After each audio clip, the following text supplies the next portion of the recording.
જન્મિતભાઈ, તમે આપવાળાનો જ કેમ વિરોધ કરો છો દર વખતે?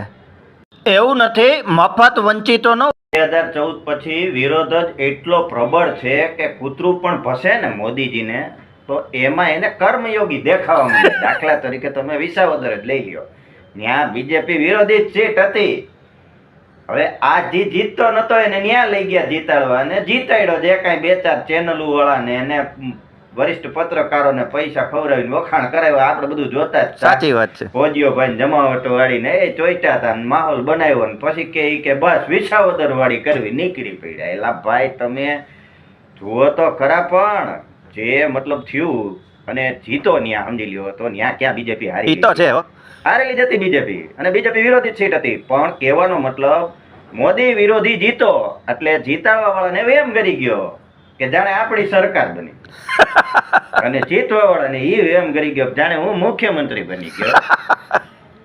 એવી રીતના મેં કીધું ને કે વિરોધ જ એટલો પ્રબળ છે કે મોદી વિરોધી કોઈ ભસે એટલે એમાં એને ભગવાન દેખાય. આ જ લોજિક છે, બીજું કાંઈ નથી. મારી વાત સાચી લાગે ને કરી નાખો વિડીયો ને શેર, એટલે આ વિસાવદર વાળી કરવા નીકળ્યા છે ને ચારી કરો, એને કઈક ખબર પડે કે હું છે વિસાવદર વાળી. હાલો, જય હિન્દ.